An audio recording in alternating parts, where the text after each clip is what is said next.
Muy buenas tardes y sean todos bienvenidos a este espacio de promoción de mecanismos de resolución pacífica de conflictos en medio de esta compleja situación que está atravesando nuestro país. Hoy, más que nunca, necesitamos promover todos estos mecanismos de resolución pacífica de conflictos y en este momento me acompaña la doctora María Mercedes García, directora general de la Fundación Liborio Mejía, quien tiene unos grandes invitados e importantes invitados en este espacio. Muy buenas tardes, señora María.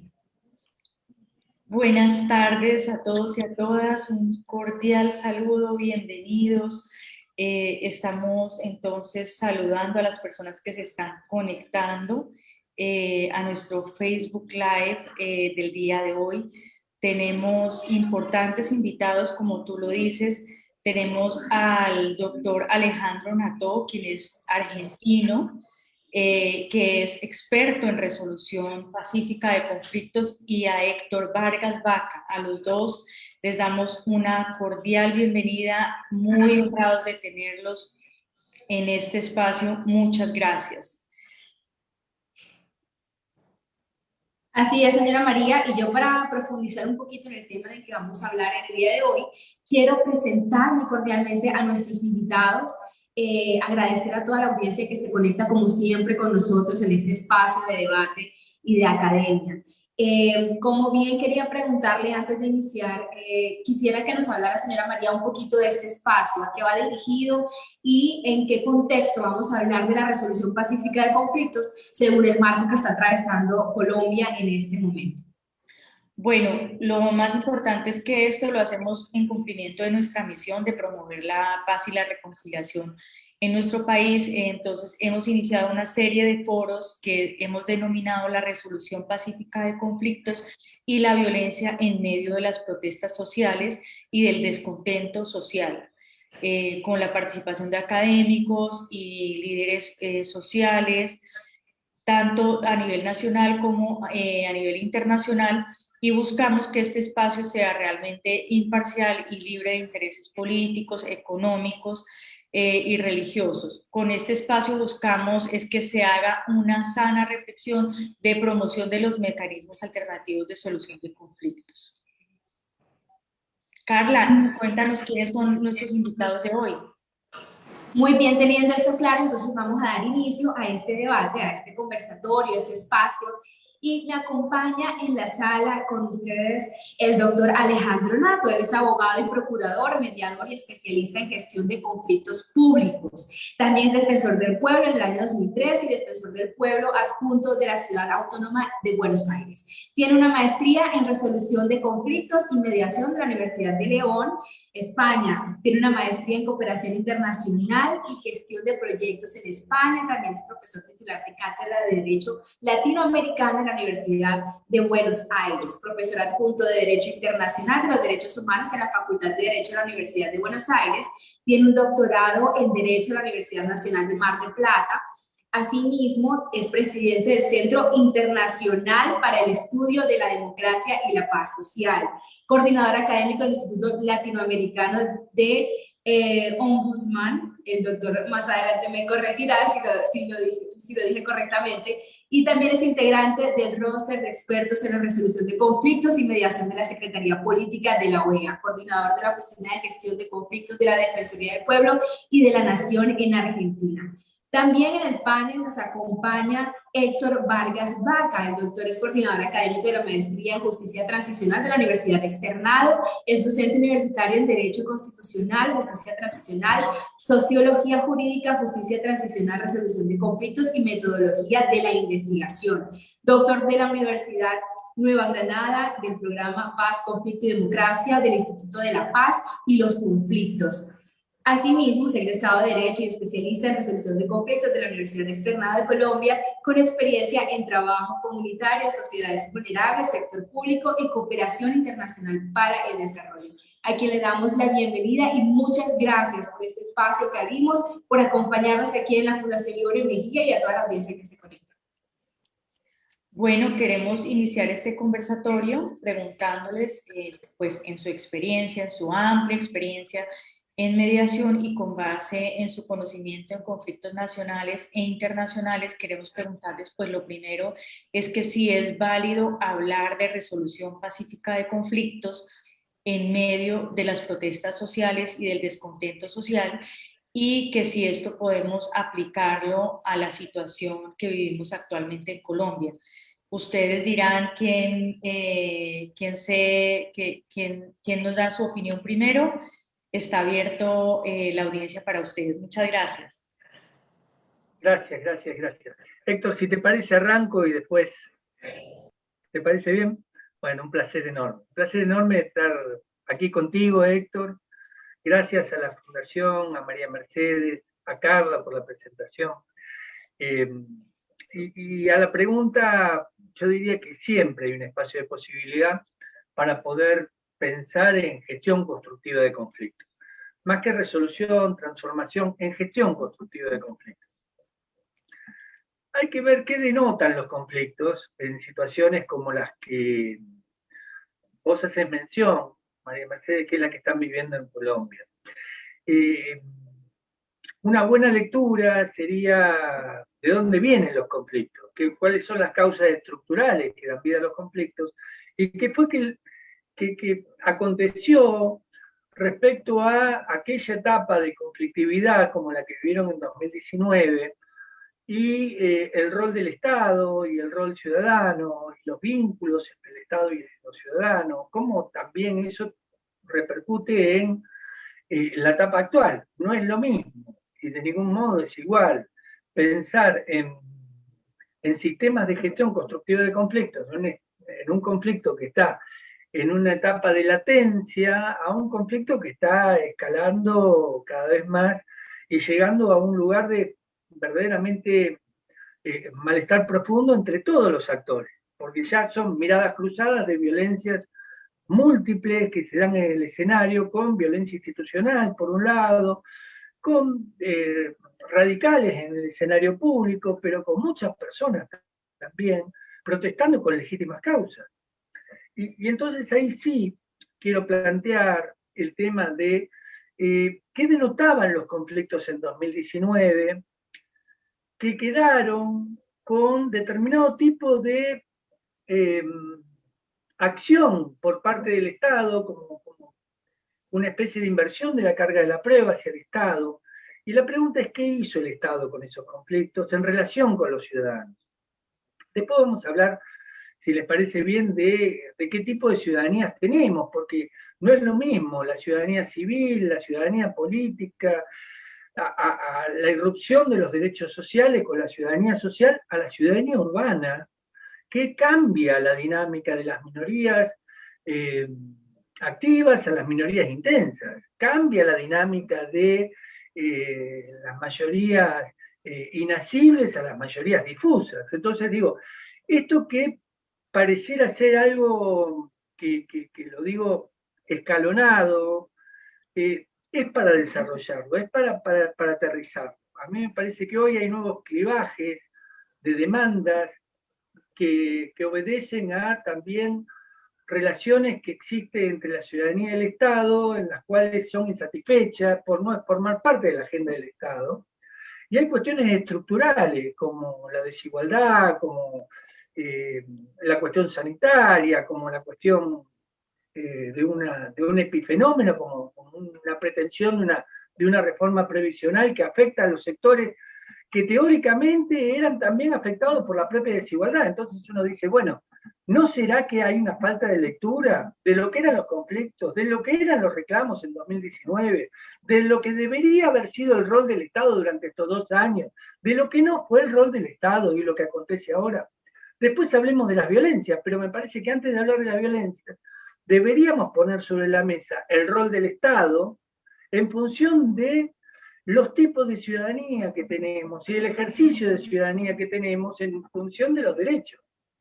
Y aquí sí quiero poner el derecho ciudadano, como lo plantea Garretón, el derecho ciudadano en el escenario público, ejerciendo planteos, exigencias, demandas, y el tema de la satisfacción e insatisfacción, y la respuesta estatal.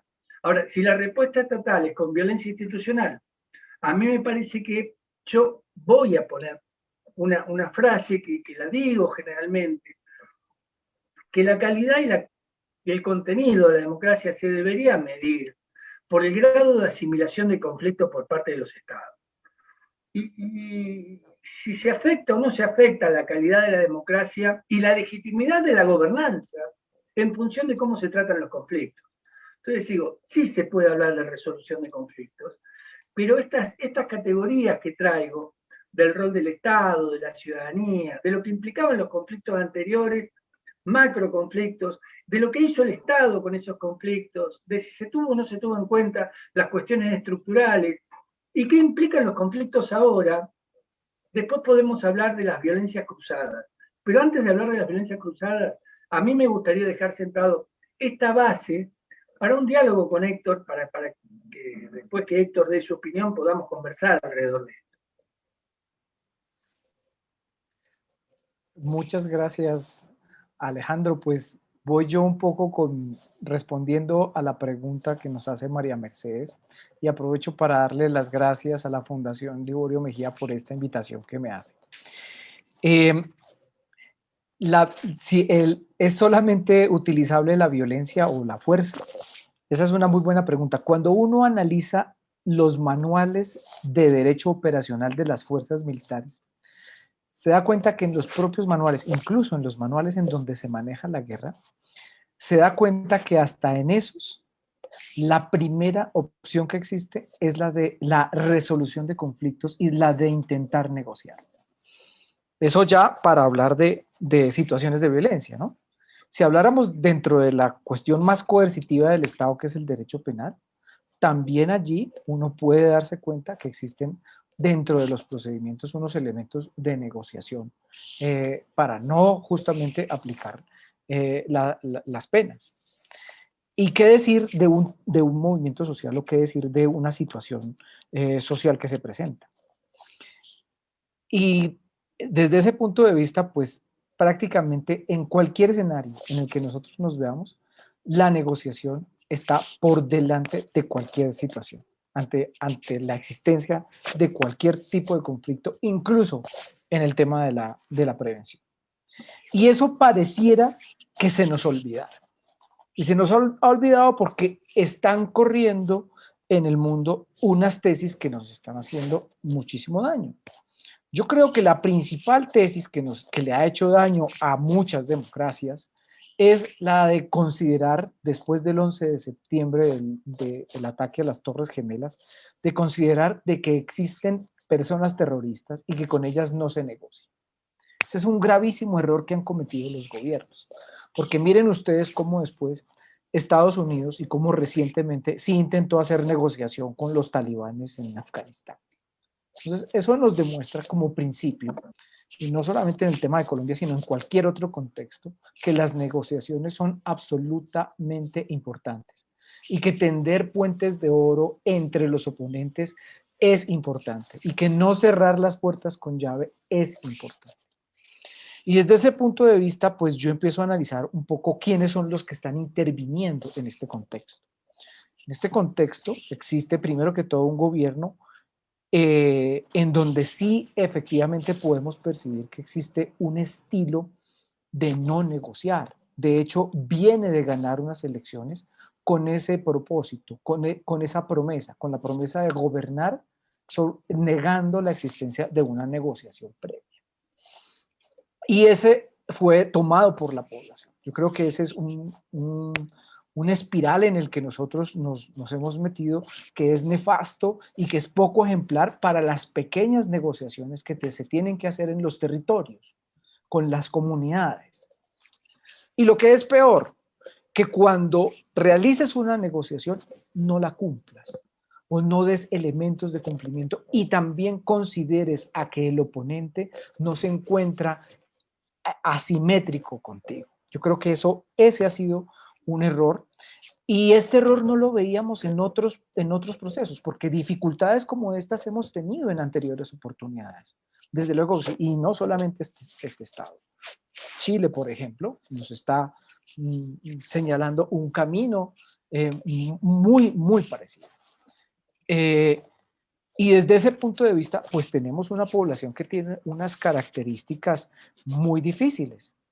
En menos de un año, la población ha perdido enormemente su capacidad económica, hasta el punto de que hoy en día 21 millones de personas en Colombia, la mitad, viven solamente con $3 diarios. Esto nos está diciendo que los índices de pobreza han bajado enormemente. Y eso hace que los estados tengan unas cargas adicionales que obviamente les cuesta muchísimo trabajo responder. Entonces estamos en enormes dificultades.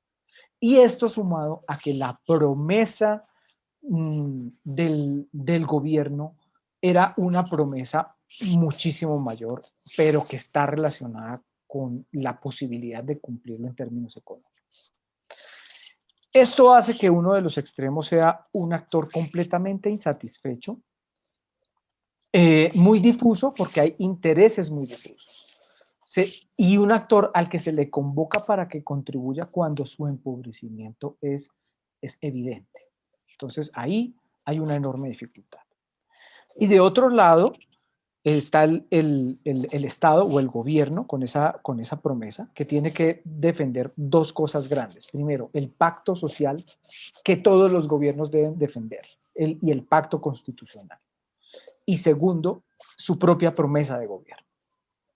Desde ese punto de vista, siento que él ha ejecutado la promesa de gobierno de manera evasiva hacia diferentes actores de la ciudadanía, calificándolos o demeritando mucho su reivindicación, con un discurso, permítame la palabra, un poco adoctrinado, la influencia esta de la seguridad y de considerar a quienes se oponen como unos enemigos o terroristas.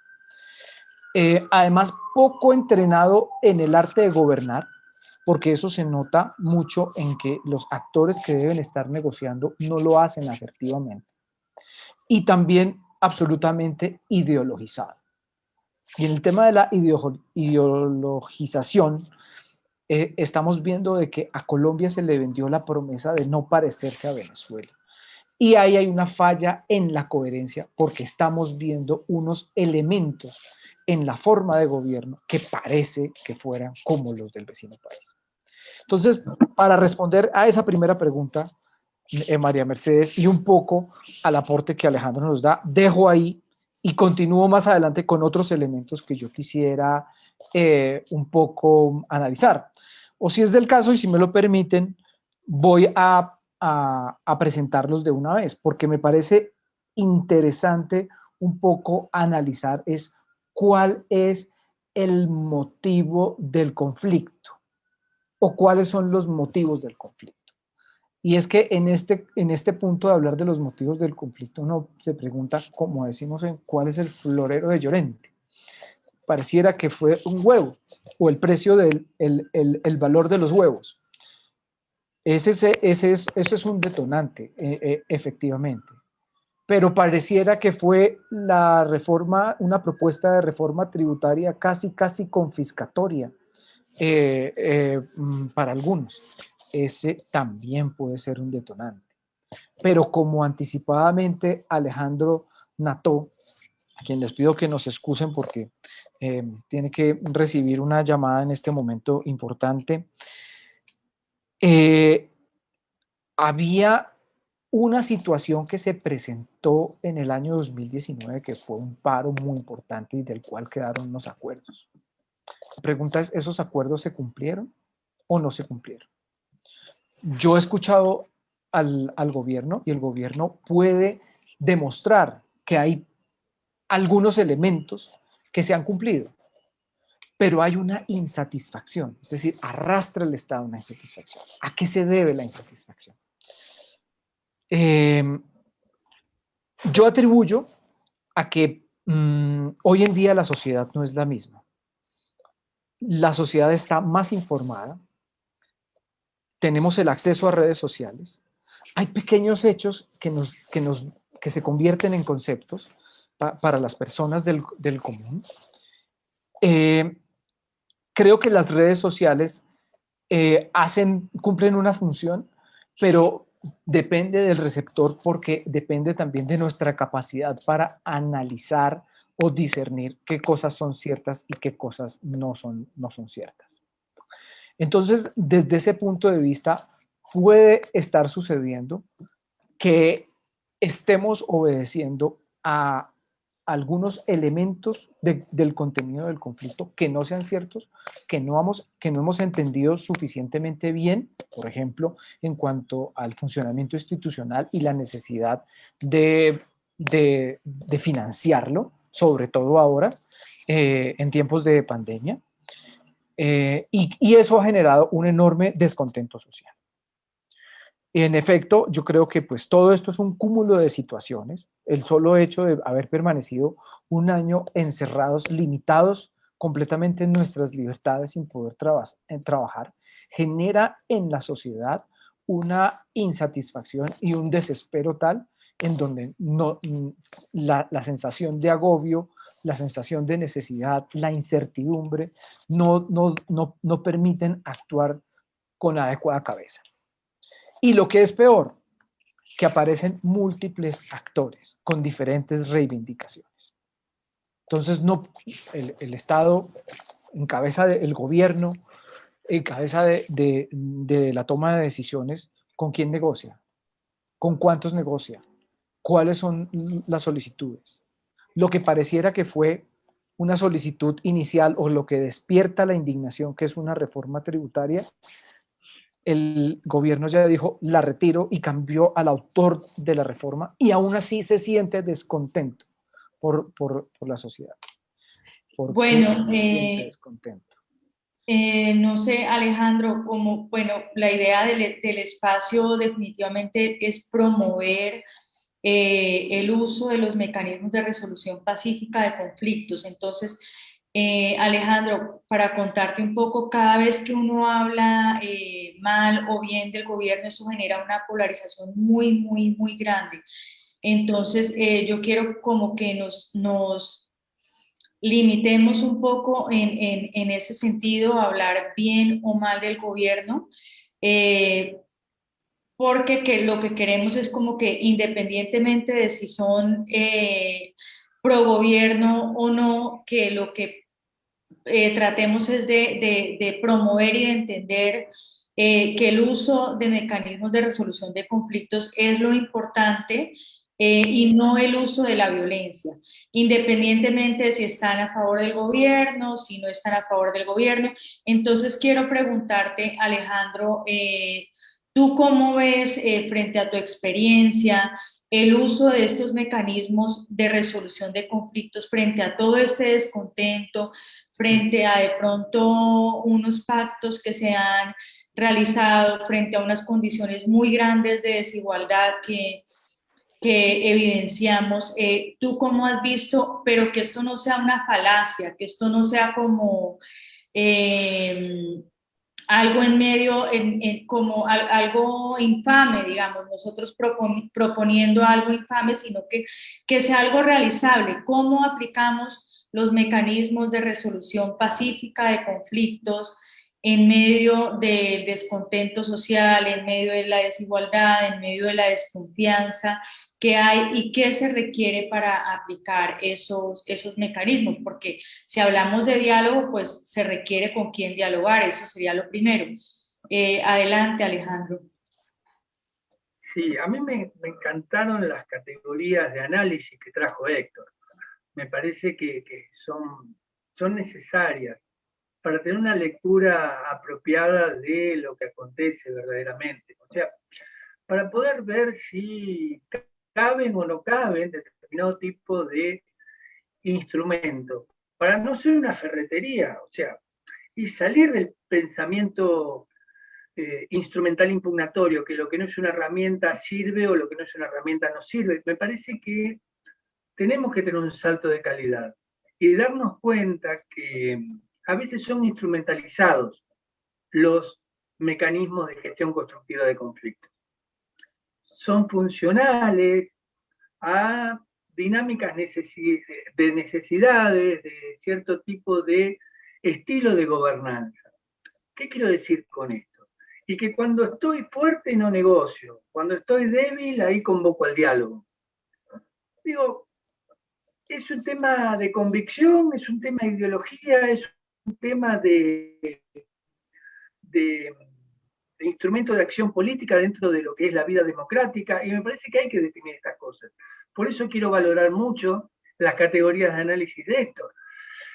A partir de allí, sí quiero decir, miren, la verdad que no todo en todo y no siempre es viable determinado tipo de enfoque como para trabajar el metadiálogo, el gran diálogo. Yo he visto una especie de furor por el diálogo para los colombianos. O sea, he firmado, toda la comunidad internacional está promoviendo el diálogo, un diálogo incluyente, dice, le agregan la palabra incluyente como si fueran verdaderamente una forma de no caer en esta lógica de instrumentalidad que tiene el poder para bajarle el precio al diálogo y que sea solo algo que dijiste vos, María Mercedes, una especie de falsa pacificación, o una especie de consenso oxigenante y que sigo haciendo lo que hago porque pasé la del diálogo. Lo que pasa es que yo traje también como categoría de análisis algo que tiene que ver con el modelo de recomposición que existe entre la sociedad y el Estado. ¿Qué tipo de modelo de recomposición queremos? Porque si vamos a partir desde el Estado es una cosa, ahora si vamos a partir de la sociedad es otra. Si vamos a partir del Estado, es con política y con políticos. O sea, todo lo que son las organizaciones del macropoder se sientan a hablar y con eso solo pareciera ser que alcanza. Ustedes tienen lo que han vivido ya cuando fue el proceso de paz. O sea, en Cuba llegaron a un acuerdo y ese acuerdo teóricamente ya estaba porque tenía un amplio consenso incluso, o sea, un acuerdo de nivel alto entre el poder político estatal con la FARC.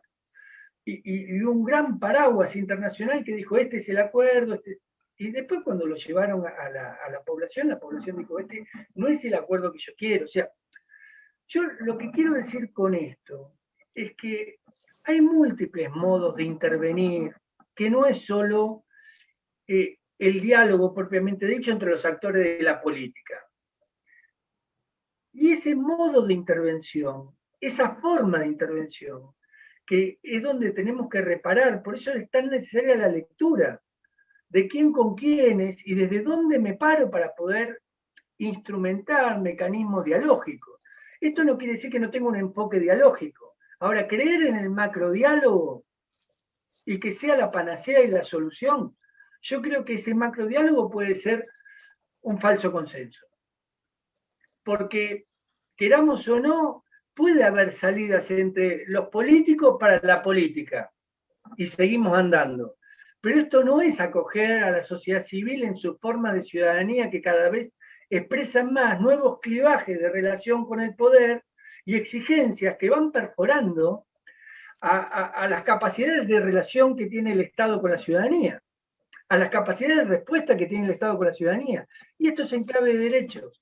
Y esto es en clave de ejercicio también de asimilación del lugar que tiene la ciudadanía por derecho propio, por lugares que fueron ocupando también, no solo en reivindicaciones, sino en las nuevas dinámicas de relación. Hoy un hombro con hombro circunstancial, por una causa, es valioso. Y esto no se tiene en cuenta si vamos a dialogar solo entre los de arriba. Digo, ¿cuántas causas, microcausas, hay también de exigencias sociales en todo esto? Porque así como hay una narrativa de dialoguemos y hagamos un gran consenso nacional, hay también una especie de desdén para con algunos actores sociales que tienen necesidad de practicar ese ejercicio ciudadano, que de hecho están en las calles y que de hecho están siendo, por lo que vengo viendo, yo no soy de Colombia, pero por lo que vengo viendo, vienen siendo reprimidos de una forma inusitada. que esto es absolutamente repudiable, por más que al gobierno de Colombia no le guste y empiece a cuestionar a los gobiernos que le digan así no, porque hay gobiernos que le están marcando, miren, esto no se puede hacer, la comunidad internacional desde los derechos humanos se lo está diciendo, y el gobierno se enoja porque se les plantea este tipo de cosas que tienen que ver con la criminalización de la protesta, con la punitividad en vez de con la asimilación del conflicto. Pero la realidad es que en esas narrativas que yo decía de las lógicas del poder, no tienen en cuenta que hay otra narrativa que, bien dijo Héctor, que ya parece ser un terrorista el que está en la calle. O sea, pareciera ser que es una especie de atentado contra el sistema aquel que sale a la calle. Y yo siempre digo que es muy difícil no repensar mecanismos de acción para poder rehacer nuevas cajas cuando se rompe la caja. Digo, vos no podés volver a poner la gente en la misma caja que se rompió, porque no va a entrar en esa caja porque la caja está rota. Entonces, o te planteas como Estado rehacer una nueva caja con múltiples diálogos, en múltiples escenarios, teniendo en cuenta los microconflictos también, las microcausas de exigencias, y no solo el gran acuerdo nacional entre los actores de la política, sino buscando también salidas de otro tipo. O sea, ¿cómo hacemos para que los que no estamos de acuerdo en la grieta empecemos a estar de acuerdo? ¿Cómo trabajamos con los medios de comunicación para que busquen lo común? ¿Cómo trabajamos con los jóvenes para que busquen lo común y tengan desde las universidades, desde algunos lugares que pueden llegar a ser puntos de encuentro, acciones comunes que puedan superar la narrativa que agrieta cada vez más? Esa polarización que incluso surge de dos sectores que cada vez se polarizan más, pero que no tienen en cuenta todos los que verdaderamente tienen descontento y están en la calle. Porque ese gran acuerdo va a ser un falso consenso. Entonces digo, en la forma de cómo se visualice el enfoque dialógico, también va a haber una salida o no a este conflicto. Que bien decía Héctor, Chile es un ejemplo. Y yo pregunto, en Chile se puso el conflicto abajo de la alfombra porque apareció la pandemia y consiguieron vacunas. Pero digo, de lo que se planteaba en el conflicto de 2019, con esa violencia también institucional inusitada por parte de las fuerzas de seguridad, ¿cuánto se hizo desde el gobierno para los temas de educación, los temas de salud, los temas de previsión social, que eran los que marcaban la gran desigualdad y la gente planteaba eso? Nada. Entonces, ese conflicto está en relatencia y cualquier chispa puede encender un fuego. Yo digo, ¿no será la punta de iceberg el conflicto de Colombia con otros conflictos latinoamericanos? Quiero reaccionar a esto que Alejandro Nato ha dicho, porque me parece que tiene mucho que ver con lo que nos está ocurriendo en este momento, en la interacción estratégica que está ocurriendo en este momento entre las partes. Y creo que tiene que ver con el hecho del diálogo, porque en relación a ese diálogo es verdad que existe un agotamiento. Existe un agotamiento porque tenemos que revisar quiénes son las partes. O sea, nosotros como especialistas en resolución de conflictos tenemos que revisar quiénes son las partes y tenemos que hacerle una valoración. Eso de pronto puede verse como una pérdida de neutralidad si nosotros utilizamos apelativos calificativos hacia los extremos, pero tenemos que hacerlo porque de lo contrario no vamos a hacer análisis del conflicto, ¿sí? Y pues bienvenidas las críticas si alguien considera que nuestra valoración no es la más adecuada, porque igual lo que presentamos son puntos de vista, ¿no? Valoraciones de lo que podemos ver. Gran parte de los problemas de la realidad es que todos la interpretamos distinto. Pero yo sí creo que cuando nosotros hablamos, cuando una de las partes en un conflicto es un Estado, las circunstancias son completamente distintas. ¿Por qué razón? Porque el Estado es la razón. El Estado debe mantener un comportamiento a una altura y a un nivel de diálogo en donde tiene que involucrar a todos los actores. Y esto hace que para el Estado la valoración sea completamente distinta. A veces uno escucha tradicionalmente a las personas de que utilizan, en donde le exigen que si que si determinado actor se comportó de determinada manera, el Estado tiene que comportarse de la misma. No. El Estado es un actor que se tiene que comportar de una manera muy distinta, bajo principios, primero, constitucionales, o sea, tiene unos parámetros que son los constitucionales. Segundo, los parámetros internacionales, ¿no? Y ahora bien, los parámetros de cualquier otra democracia. Entonces, si ese actor dialoga y dialogando agota las posibilidades, va a sufrir una enorme pérdida de legitimidad, que es lo que yo veo que sucede aquí. ¿Por qué razón? Porque el Estado no ha activado otros mecanismos para transformar el diálogo en acciones concretas.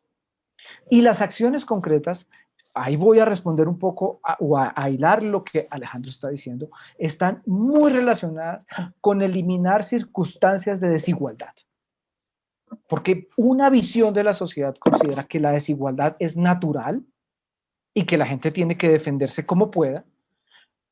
Y hay otra visión que es la constitucional, en la que nos dice que este es un Estado social y democrático de derecho.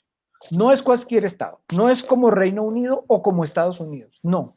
Tiene unas cargas adicionales. Y esas cargas adicionales hacen que el Estado tenga que velar por poner a los ciudadanos en condiciones de equidad.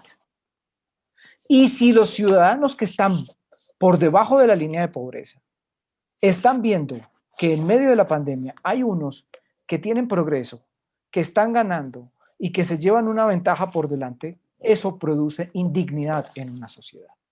Y el Estado tiene que ser muy perspicaz en ese tipo de cosas y tiene que ser muy cuidadoso en los mensajes que produce.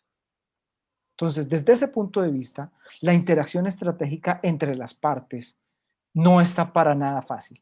Pero estoy completamente seguro que hay gestos, actos simbólicos, pequeñas cosas que los actores pueden realizar para poder solucionar y entrar en un tipo de solución del conflicto. Estoy completamente seguro de eso. Y que nos corresponde analizar revisando qué otros elementos tiene esta situación.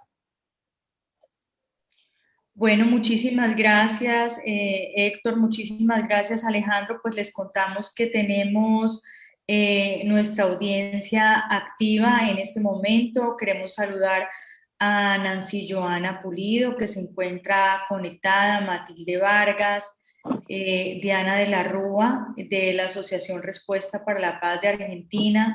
Un saludo para ella. También tenemos asistentes de universidades. Les vamos pidiendo que nos manden sus preguntas a través de el chat. Y bueno, queremos que nos cuenten nuestros conferencistas cómo conectamos esto con las personas que nos están escuchando, qué les decimos a ellas frente a la situación, cómo podemos nosotros contribuir en el día a día a esto, a que este conflicto se desescale, que no se agrave. ¿Qué podemos hacer si igual queremos protestar? Las universidades vemos que se han unido a estas protestas, pero no podemos estigmatizar las protestas. ¿Qué consejo, qué sugerencia le damos a las personas para poder tratar de disminuir la violencia en medio de este descontento social, Alejandro? Sí. A ver, me parece que este conflicto hay que pellizcarlo desde varios andamios, desde varios niveles. Yo puse como centralidad la ciudadanía porque me parecía que era importante tenerla en cuenta y al mismo tiempo, bueno, no minimizar su papel, su protagonismo dentro de lo que es este conflicto que ustedes están viviendo. Y no toda la ciudadanía es radical, no toda la ciudadanía es pasible de ser peyorativamente maltratada por parte del Estado. Coincido con la visión del Estado social de derecho que hace mención Héctor, y al mismo tiempo que el Estado tiene que ser garante de los derechos humanos, voy a agregar. Y como garante de los derechos humanos, no tiene que ser el que vulnere los derechos, porque si el garante de los derechos humanos es el que ejerce violencia institucional, uno dice, bueno, pero verdaderamente, ¿será que ese es el rol que cree el Estado que debe tener frente a los ciudadanos? Y es ahí donde digo, ¿cómo pasamos de la protesta a la propuesta para que haya canales habilitados para que esto acontezca? Y esos canales habilitados para que vayan aconteciendo en determinado tipo de andamios de la propuesta, de la protesta a la propuesta, yo creo que hay que construirlos. El Estado tiene que ser lo suficientemente permeable a partir de dejar de concebir que negociar es estar debilitado, porque hay como una especie de necesidad de mostrar una gobernanza fuerte, autoritaria, diría yo, que en verdad va más hacia el núcleo electoral que hacia lo que es verdaderamente la gobernabilidad del sistema. O sea, y ese núcleo electoral tiene que ver también con condicionamientos de una visión sesgada, ideológica, que se pretende mostrar e imponer en cada uno de los gestos, porque Héctor bien decía, hay gestualidad política. Entonces, ¿cómo hacer para deconstruir determinado tipo de estamento desde donde se para el actor estatal para que esa deconstrucción permita configurar un rol del Estado para poder viabilizar también posibilidad, espacios de posibilidad para pasar de la protesta a la propuesta? Esto es marcos de confianza. ¿Cómo generamos marcos de confianza? ¿Cómo recupera legitimidad el Estado para ser un Estado habilitante en vez de un Estado oclusor? Bueno, me parece que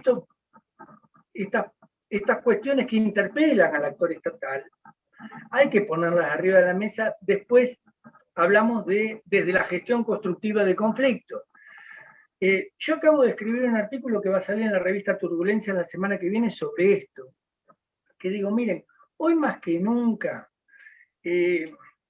debemos reivindicar los derechos humanos. Hoy más que nunca debemos reivindicar los derechos humanos en Colombia.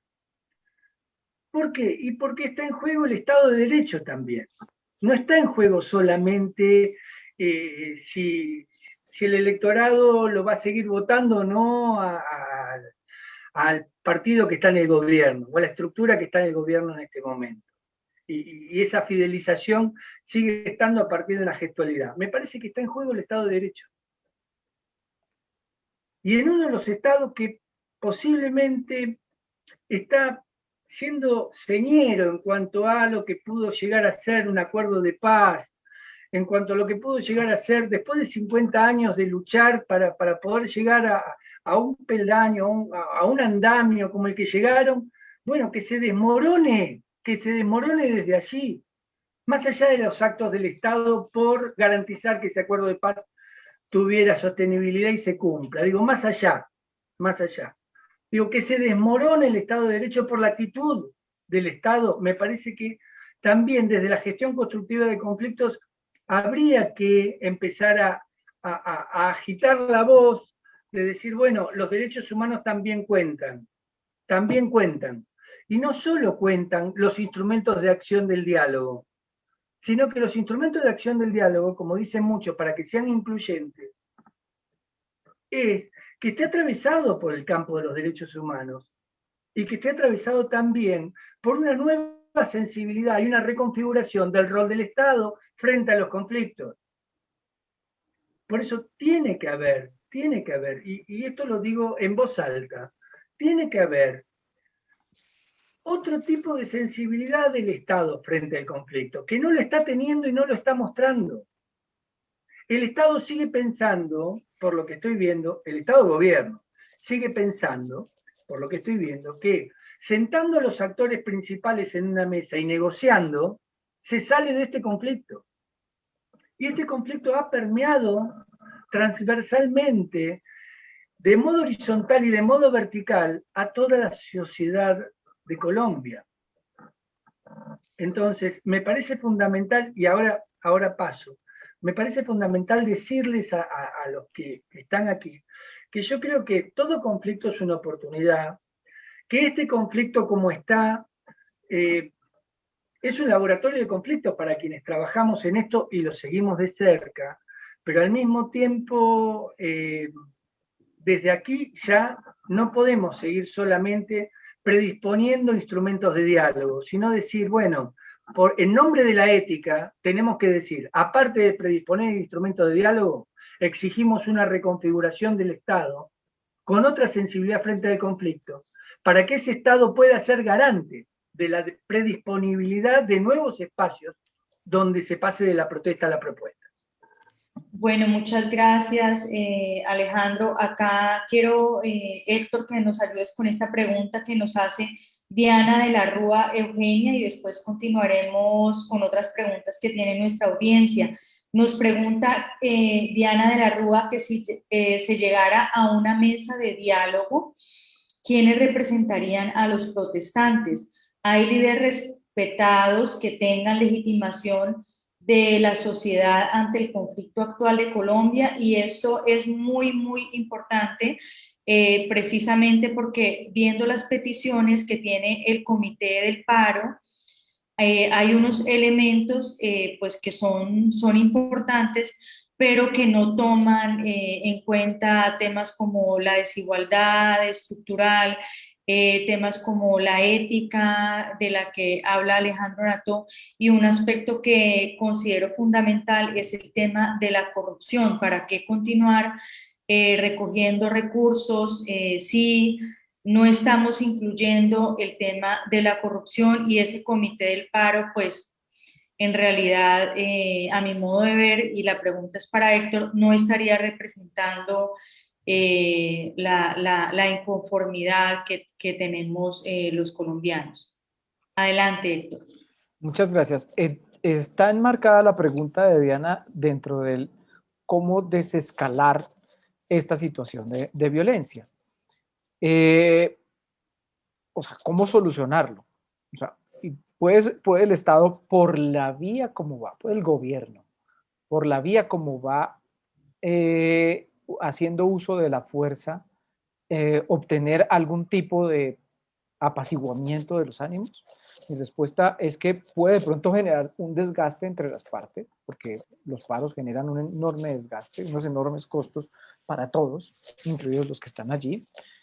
Uno ve que los muchachos tienen mucha energía, porque aquí al pie de la calle pasan y pasan todo el tiempo, pero llega un momento en el que hay cierto desgaste. Ese desgaste se puede dar, pero puede llegar otro huevo, otro florero de Llorente, que pueda volver nuevamente a producir el mismo resultado. El grave problema que estoy viendo es justamente el que Diana nos está preguntando. ¿Quién se sienta? Podemos identificar a los actores. Yo lo veo desde el principio como una medusa, en realidad. Pero estoy completamente seguro que un buen trabajo de gobierno puede ayudarle a identificar esos actores. ¿Cómo los identifica? Porque es que aquí, en esa interacción estratégica que ha sufrido este conflicto se han sumado otras reivindicaciones. Además, ¿no? Entonces ya tienes unos transportadores en las principales ciudades, ya tienes unos estudiantes inconformes, unos profesores que presentaron 100 puntos al Ministerio de Educación, unas centrales obreras que siguen haciendo sus propias reivindicaciones y quienes vienen liderando. Si ellos se sentaran a la mesa a dialogar, podemos tener un ambiente de paz en este momento. Yo pensaría que el trabajo, cada vez que tú niegas a alguien para el diálogo, se te vuelve más difícil poder conseguir acuerdos con la sociedad, Puedes conseguir acuerdos parciales con las partes y eso te puede ayudar a quitar un poco de hierro del asunto, pero no puedes con todo el tiempo. Tienes muchos frentes abiertos en este momento. El gobierno tiene muchos frentes abiertos. Y otra pregunta es, ¿tiene el gobierno personas con habilidades para la resolución de conflictos adentro? ¿Cómo los podemos identificar? ¿Los tienen identificados? Ojalá, y yo espero que logren tener muy buen acierto en las negociaciones que tienen en estas mesas planteadas. De entrada, cuando yo vi el calendario de discusión, en donde con el 10 de mayo van a hablar con las personas que están participando en los paros, me parece demasiado tarde para las dos partes. Demasiado tarde. Esto no es el 10 de mayo, esto es a las 10 de la noche que hay que hablar del día de hoy. O sea, tiene que hacerse lo más pronto posible. Sobre todo para llegar a unos acuerdos humanitarios, porque hay algo que yo veo en el extremo de los que participan en la protesta, y es que allí también hace falta mucha pedagogía sobre la protesta. No puede ser que unas personas tranquen una vía y no permitan el paso de una ambulancia. No puede ser que se le ataque al personal médico. O sea, hay unos mínimos. En la protesta hay unos mínimos. La protesta no es una protesta sin límites. No lo es. Eso no está permitido dentro de un Estado constitucional. Y eso obviamente tiene unas sanciones que obviamente también pueden llegar a ser negociadas. Pero estos niveles de crispación llevados a la destrucción y llevados a amenazar la vida de otras personas, es un código de ética que hemos roto y que me parece sumamente complicado. Y que yo creo que en tiempos de paz, cuando todo esto se calme, tenemos que empezar a trabajar una pedagogía sobre cómo es que debemos manifestarnos en una democracia. Que yo creo que allí hay unos límites que se han tocado y son sumamente sensibles. Ahora bien, gracias, Héctor. Entonces, quiero comenzamos, Alejandro, un poco hablar de algunas experiencias exitosas de negociaciones. Y no sé si Alejandro también tiene algunos finales felices desde tu punto de vista, de tu experiencia allí en Argentina. Sí, más que en Argentina, en América Latina. Mira, hay muchas experiencias exitosas de el macro conflicto que se puede atender entre los actores de alto nivel, pero luego hay que seguir trabajando con todos los diferentes actores, con una sostenibilidad enorme y un espacio abierto permanente. El problema es que trabajamos el episodio y nos olvidamos del epicentro. El problema es que trabajamos para cortar el árbol y no metemos la mano en la tierra para trabajar con la raíz del conflicto. O sea, si la desigualdad es profunda y el tema de desigualdad no lo tocamos, como pasa habitualmente, bueno, trabajemos cuáles son los reclamos. Los reclamos son múltiples, pero tienen una causa común. Entonces, para poder entender que esa causa común tiene que trabajarse también, hace falta la palabra multiplicidad.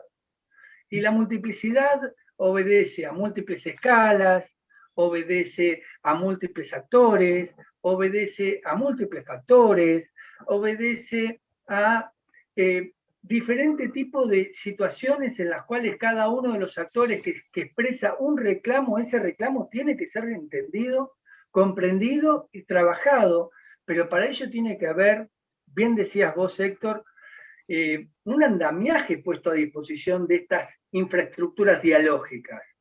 Y yo no hablo del diálogo como una especie de acolchonamiento de actores para que se sientan cómodos, se sientan reivindicados, salgan más líderes de los líderes y terminó todo. No, esto es una lógica de relacionamiento entre la sociedad y el Estado, donde la sociedad y el sujeto ciudadano cuenta, y para eso necesito innovar, porque este tipo de conflictos necesita innovar. Yo creo que no podemos seguir leyendo. Por eso me importó tanto lo que dijiste vos al principio. No podemos seguir leyendo el estado de situación con categorías prepandémicas. Ya que la pandemia nos dio vuelta a todo y dio vuelta también al actor social. Ese actor social hoy no se va a quedar conforme simplemente porque le resuelvan el tema de 10 camas más en una unidad de terapia intensiva. O no se va a quedar conforme porque aparezcan 30 respiradores más. Y a ese actor social hay que comprenderlo, entenderlo y darle también el lugar que la participación ciudadana tiene que tener en lo que hace a la democracia deliberativa más que la democracia representativa. Por eso yo pido una reconfiguración del rol del Estado que se concibe exclusivamente de la democracia representativa y no atiende que hoy el enfoque dialógico tiene que ser para integrar las dos democracias. Es esta la innovación que estoy tratando de decir que hay que entender para tener una buena práctica acá. Si queremos buenas prácticas prepandémicas, y en el conflicto de Ecuador se sentaron los actores con Naciones Unidas, está bien, hubo cuestionamientos, porque después no hubo sostenibilidad, pero el conflicto macro se levantó, volvieron a sus casas, la gente agradecía por haber devuelto la paz, y la verdad que la paz volvió a las calles. Ahora, ¿se solucionó el macro conflicto del reclamo social? No. Se solucionó circunstancialmente el aumento o no aumento del combustible en ese momento. Y quedaron conformes los indígenas a partir de una propuesta del gobierno, y el gobierno hizo cosas en función de lo que los indígenas reclamaban.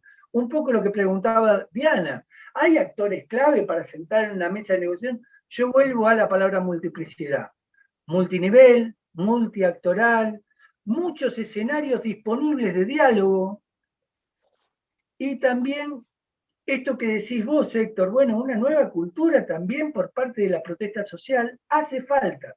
Por eso no solo hace falta el tratamiento en la gestión constructiva de conflictos, sino hay una faz que tiene que ser con el fortalecimiento individual y comunitario, hay otra faz que tiene que ver con la educación para una construcción de ciudadanía, hay otra faz que tiene que ver con la prevención, y todas estas fases integradas tienen que funcionar. Por eso creo que hay que construir infraestructura de paz más que un diálogo. Y esto requiere sostenibilidad e innovación. No cuáles eran las buenas prácticas en la prepandemia, sino innovación y sostenibilidad con infraestructuras de paz a multinivel. Bueno, la última pregunta que tenemos por acá, ya que se nos está acabando el tiempo, la hace Octavio Patricio Villarreal Román, y nos pregunta cómo se identifican los líderes sociales con los que se pueda dialogar. En Chile es difícil identificar a estos actores debido a que existe una desconfianza generalizada respecto a la política como institución, y pues acá es aún más grave porque los líderes sociales están totalmente estigmatizados. Entonces, Héctor, si nos puedes ayudar a responder esta pregunta. Pues yo quiero, yo quiero seguir estos elementos que Alejandro ha dicho con este tema de dialogar de diversas formas, multinivel, un diálogo multinivel.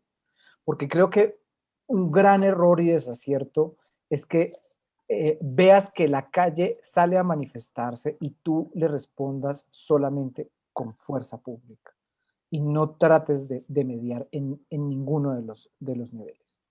Y además, eso sumado, o sea, la pregunta de Octavio, me gustaría saber desde dónde nos la está haciendo, porque tenemos un enorme problema con los liderazgos comunitarios.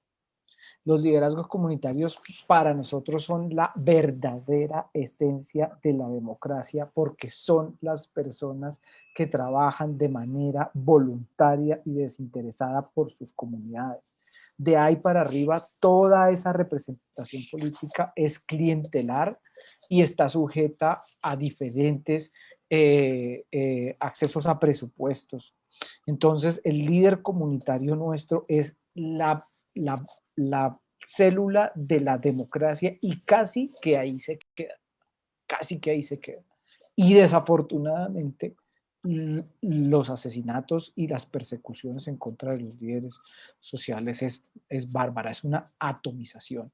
Prácticamente que no hay un sustrato con el cual dialogar, prácticamente que tenemos unas comunidades completamente acéfalas, sin cabeza. Eso es gravísimo. Y hay otra cosa que es gravísima dentro de nosotros, y es que los órganos de control del Estado están perdiendo su naturaleza y son negligentes. Eso es gravísimo. O sea, es inaudito que un contralor inaugure una obra con el Ejecutivo. El contralor no está para eso. Es inaudito que una procuraduría no responda los derechos de petición, no inicia las investigaciones disciplinarias, son los órganos de control. Además que están encargados de algo que nosotros en Colombia llamamos el Ministerio Público, lo que le interesa a la sociedad, lo más grave de la sociedad. Y estos son unos dispositivos sumamente importantes que se están desnaturalizando porque no la están representando.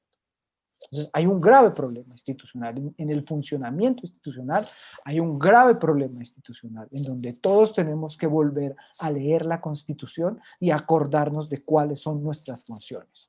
Ciudadanos, órganos de control, ejecutivo, legislativo. Si eso se diera, también sería un gesto muy simbólico para la sociedad poder entender que todo lo que allí está planteado institucionalmente tiene una respuesta para la ciudadanía. No sé, María Mercedes, a mí me gustaría hacer referencia un poco a algunos episodios del pasado que han tenido éxito y algunas características de ese éxito, si tú me lo permites. A no ser que hayan más preguntas del público. No, Héctor, ya esas serían las preguntas. Hay comentarios, hay estudiantes de la Universidad Autónoma del Caribe, están conectados desde Chile, desde Argentina, desde diferentes ciudades de nuestro país. Bueno, Ani Acevedo comenta que el conflicto no cesa con aplacar la protesta, haciendo referencia a los comentarios de Alejandro Nató sobre la innovación y el repensar desde el Estado nuevas formas de relacionarse con los ciudadanos, escuchar más a los actores sociales. Bueno, Octavio nos dice que él está desde Chile, que es mediador chileno y que nos agradece por este espacio. Y bueno, Nancy también hace alusión a algo que explicaban sobre el tema de la ONU, la intervención de la ONU, que si es posible solicitar intervención de la ONU para ser partícipe en algún proceso con fines de solucionar el conflicto actualmente, y si en ese caso, de ser viable, ¿quiénes estarían autorizados para ser representantes de las partes? Todas las preguntas que nos hace la audiencia se relacionan con eso, como que estamos La legitimidad de las protestando, partes. hay inconformidad, nos sentimos inconformes, pero ¿quién nos va a representar cuando haya ese diálogo que sí, pues digamos, la mayoría de los colombianos desearíamos un diálogo, pero que ese diálogo ponga sobre la mesa realmente lo que queremos dialogar como sociedad, ¿no? Y no de pronto unos intereses particulares, unos intereses privados, que es lo que lamentablemente usualmente pasa en nuestro país. Entonces terminaría siendo la resolución pacífica de conflictos una falacia y no calmaría las causas del conflicto. Entonces, Héctor, si tienes alguna, pues teniendo en cuenta que son las 5:05 y nuestra audiencia está acostumbrada a una hora, si tienes algunos ejemplos que quieras compartirnos sobre la historia de nuestro país. Sí, las preguntas que las personas están haciendo son un claro indicador de una lectura de resolución de conflictos, porque fíjese que por ahí puede haber un enorme problema de legitimidad frente a quién se va a sentar a negociar con el gobierno. Por parte del gobierno está clarísimo que es el que tiene que responder y tiene que sacar habilidades de donde sea para poderlo hacer si quiere terminar su año de gobierno que le falta con un diálogo adecuado y dándole respuesta a los clamores de la ciudadanía. Y por el lado de la ciudadanía, creo que nos va a tocar tener un poco de tolerancia porque van a haber participantes que tal vez con los cuales no nos sentimos identificados, pero con otros tal vez sí. Pues con esos habrá que dialogar. Y yo quiero terminar un poco invitando a las personas que nos escuchan a revisar lo que fue la experiencia del paro agrario. El paro agrario era un problema provocado por el Tratado de Libre Comercio que causó un enorme empobrecimiento a los campesinos de muchas regiones, además de otras anomalías económicas como el costo de los productos. Había un grave problema. Y en este grave problema intentó suceder el estereotipamiento de las personas que se manifestaban diciendo que allí se encontraba infiltrada la guerrilla. pero el gobierno no le hizo caso a esa tesis. Si el gobierno se va por esa tesis, el gobierno no logra un acuerdo con los campesinos. Ustedes pueden revisar los artículos de prensa que se dan en el paro agrario acerca de este tema. Y se intentaron unas vías de diálogo que fueron completamente difíciles. Se quemó un ministro de Agricultura, se tuvo que ir el ministro de Gobierno, y el ministro de Gobierno tuvo que llevar al presidente de la República, y el propio presidente fue el que empezó a través de unos anillos de diálogos hechos en una tarde en el batallón de Tunja, hablando primero con los alcaldes, con los representantes del Congreso de la República, después con las fuerzas militares, después con representantes de la población, hasta eliminar cualquier cantidad de estereotipos que existían en ese problema y poder llegar a la nuez verdadera de la discusión. Y el presidente de ese entonces tuvo la asertividad de poder decir, me equivoqué. El gesto de decir, me equivoqué porque yo creí que el tal paro no existía, eso bajó completamente los ánimos de la población. Esa palabra de reconocer que él estaba equivocado, porque lo que causó indignación en ese momento era decir que eso no existía, negar al oponente. Esa negación generó una espiral muy, muy grande y difícilmente controlable. Yo invito un poco a revisar esa historia y otras historias para que nos demos cuenta que existen soluciones cuando este tipo de situaciones se presentan. Bueno, Héctor, muchísimas gracias. No sé, Alejandro, si quieras hablar un poco a nuestra audiencia que nos escucha en este momento.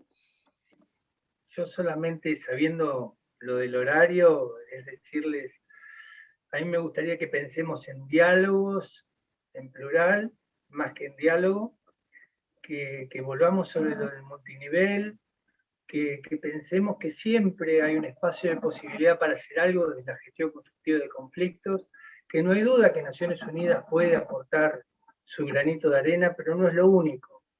Hay múltiples actores en Colombia que están lo suficientemente formados como para poder contribuir en microconflictos y en habilitar ese tipo de diálogos de multinivel. No sirve de nada el diálogo macro si no tenemos diálogos en otros niveles funcionando. Y la reconfiguración del Estado, vuelvo sobre algo que me parece que es necesario. No concebir que dialogar es estar débil, sino que dialogar es una reconfiguración ideológica de un Estado que no empezó bien a tratar los conflictos, porque el tratamiento de los conflictos ya deberían haber sido atendidas las causas estructurales de la generación de los conflictos que marcaban el 2019 y que no se llevaron a la asimilación por parte del Estado. Y la represión actual en materia de devolución de acción-reacción en función de quién tiene el poder, me parece que el uso de la fuerza debería ser un elemento a erradicar, más que el último elemento, un elemento a erradicar. Y que verdaderamente, como dije antes, los estados, para darle mayor calidad y contenido a la democracia, deben saber asimilar los conflictos y no maltratar los conflictos. A mí me parece que el gobierno maltrató este conflicto y es hora de suturar, pero suturar implica una reconfiguración. No seguir hablando con su núcleo duro electoral, sino una reconfiguración para un gobierno que abarque a todos. Muchas gracias, Alejandro, por esas palabras tan profundas. Héctor, ¿tienes alguna conclusión, algo que quieras decir a nuestra audiencia en este momento? No, simplemente agradecerles a ustedes por haber escuchado estas opiniones y también recibir de vuelta las suyas, porque es un diálogo, presentamos unas ideas, algo que nos parece a nosotros que puede ayudar y contribuir, pero no somos la última palabra ni estamos aquí pontificando sobre nada. Entonces agradezco también las contribuciones de las personas que nos escuchan, porque sé que es un auditorio de interesados en la resolución de conflictos, en donde cada día aprendemos más unos de otros. Bueno, pues invitarlos a que no esperemos solo este diálogo macro del que nos habla Alejandro, el diálogo entre el Comité del Paro y el gobierno, sino que hagamos diálogos en el día a día, diálogos con nuestras familias, al interior de nuestra familia, que hagamos diálogos con nuestros compañeros de clase, los estudiantes con los docentes, que aceptemos la diferencia, que reconozcamos que hay diferentes opiniones, que tenemos diferentes expectativas, intereses, que hay una desigualdad estructural, que no juzguemos a los otros, sino que aprendamos a aceptarnos, a escucharnos, a hablar. Y como Fundación Liborio Mejía, desde nuestra misión de promover el diálogo y la conciliación, pues estamos abriendo este espacio que consideramos importante, que esperamos que toda nuestra audiencia, que es principalmente de abogados, entienda que el derecho se fundamenta precisamente en las problemáticas sociales, sino que a veces en Colombia lo desconectamos un poco.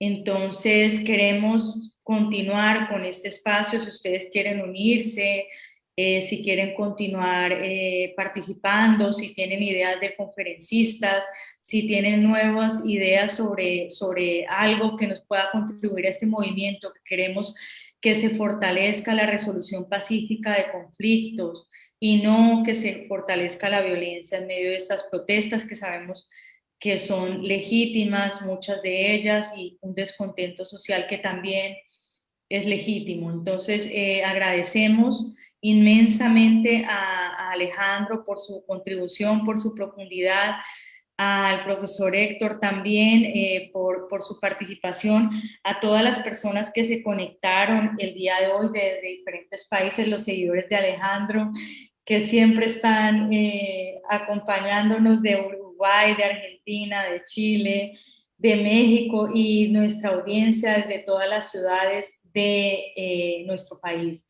Muchísimas gracias, Héctor, muchísimas gracias, Alejandro, a nuestro equipo técnico que nos acompaña, Iván y a Carla. Muchísimas gracias. Gracias. Carla. Pues encantado. Muchas gracias, doctora María, por este espacio, por esta conversación que tuvimos hoy en nuestras redes sociales. Agradecer a las personas que se conectan con nosotros, al doctor Alejandro, al doctor Héctor, muchísimas gracias por este espacio. Invitar a todas las personas que se conectan con nosotros a utilizar, por supuesto, este hashtag dialogar para avanzar, por promover todos estos mecanismos de solución de conflicto. A todos un abrazo y nos vemos en nuestra próxima emisión, en nuestro próximo foro. Muchas gracias, un abrazo. Bueno, que haya paz